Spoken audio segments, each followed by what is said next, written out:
Il y a des moments où l'attente devient lourde, où le silence de Dieu nous pèse, où nous avons l'impression d'être oubliés. Mais le psaume 13 nous révèle que même dans nos plus grandes détresses, Dieu entend, Dieu voit et Dieu agit au moment parfait. Bien-aimés, soyez les bienvenus dans ce temps de prière et de méditation. Aujourd'hui, nous allons plonger dans le psaume 13, un psaume court mais extrêmement profond. Il exprime la douleur, l'angoisse, le sentiment d'abandon, mais aussi l'espérance, la confiance et la louange qui jaillissent malgré tout. Ce texte est un véritable chemin spirituel. Il commence dans les ténèbres, mais il se termine dans la lumière. Alors, ouvrons nos cœurs, car Dieu a une parole de vie et de consolation pour nous à travers ce psaume. Jusque à quand, Éternel, m'oublieras-tu sans cesse? Jusque à quand me cacheras-tu ta face? Jusque à quand aurai-je des soucis dans mon âme et chaque jour des chagrins dans mon cœur? Jusque à quand mon ennemi s'élèvera-t-il contre moi? Regarde, réponds-moi, Éternel, mon Dieu. Donne la lumière à mes yeux, afin que je ne m'endorme pas du sommeil de la mort, afin que mon ennemi ne dise pas « Je l'ai vaincu », et que mes adversaires ne se réjouissent pas si je chancelle. Moi, j'ai confiance en ta bonté, j'ai de l'allégresse dans mon cœur à cause de ton salut. Je chante à l'Éternel, car il m'a fait du bien. Ce psaume commence par un cri. Jusque à quand? Non pas une fois, mais 4 fois. Cela nous montre la profondeur de la souffrance du psalmiste. David exprime sans filtre ce que son cœur ressent. Et parfois, nous aussi, nous avons ces moments où nous demandons à Dieu « Jusque à quand ?» Combien de temps encore devrons-nous porter ce poids? Combien de temps dureront ces larmes? La première leçon ici, c'est que Dieu nous permet d'exprimer notre douleur. Il ne rejette pas nos cris. La prière n'est pas seulement faite de louanges joyeuses, mais aussi de larmes, de plaintes et de soupirs. Et Dieu les entend toutes.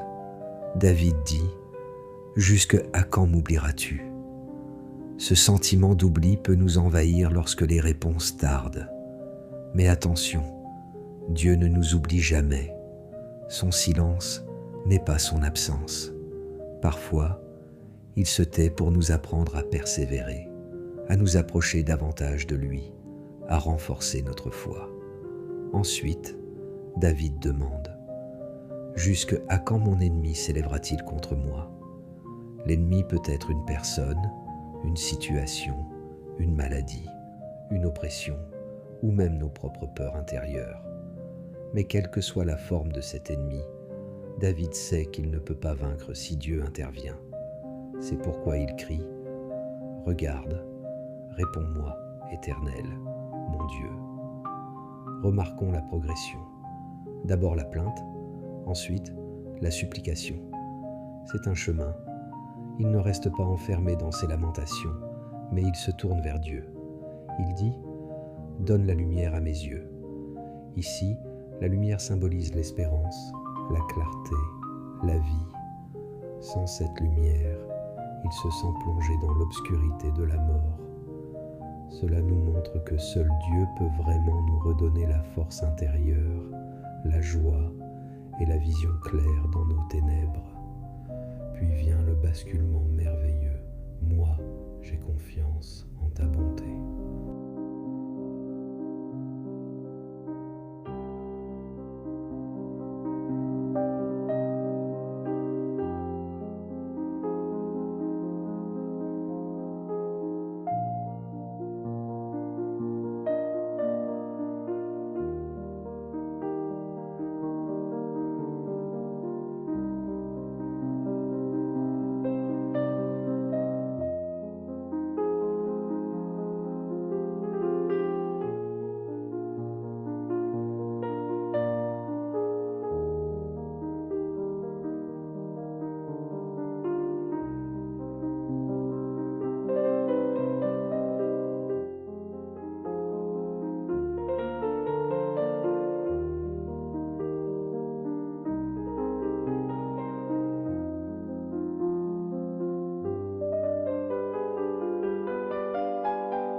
Il y a des moments où l'attente devient lourde, où le silence de Dieu nous pèse, où nous avons l'impression d'être oubliés.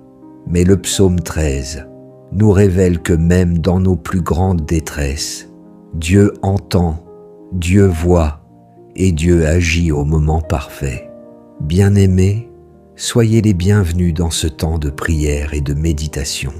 Aujourd'hui, nous allons plonger dans le psaume 13, un psaume court mais extrêmement profond. Il exprime la douleur, l'angoisse, le sentiment d'abandon, mais aussi l'espérance, la confiance et la louange qui jaillissent malgré tout. Ce texte est un véritable chemin spirituel. Il commence dans les ténèbres, mais il se termine dans la lumière. Alors, ouvrons nos cœurs, car Dieu a une parole de vie et de consolation pour nous à travers ce psaume. Jusque à quand, Éternel, m'oublieras-tu sans cesse? Jusque à quand me cacheras-tu ta face?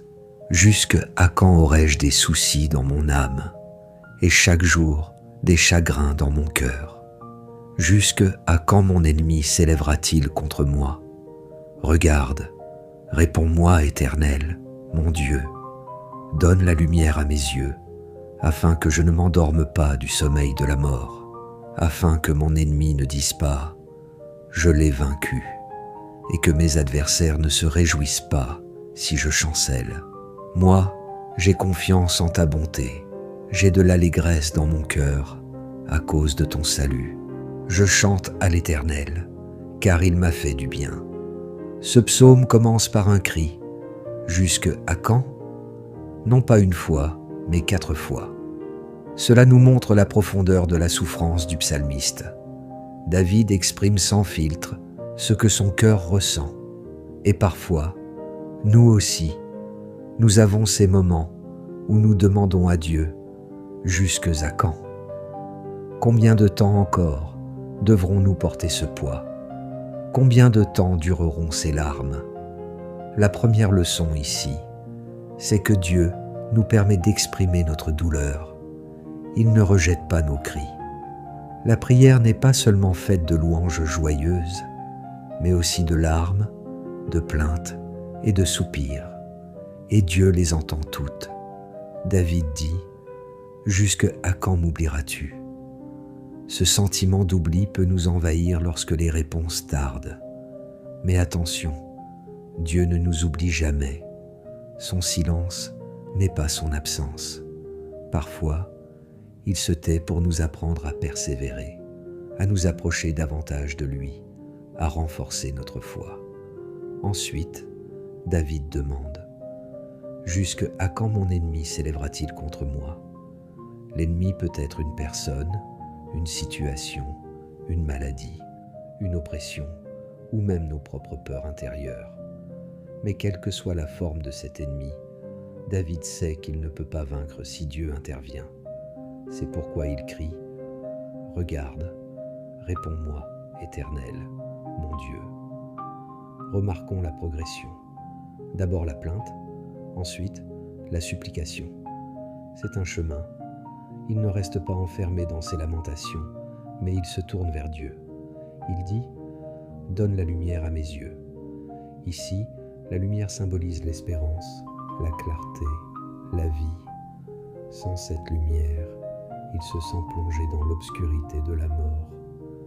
Cela nous montre que seul Dieu peut vraiment nous redonner la force intérieure, la joie et la vision claire dans nos ténèbres.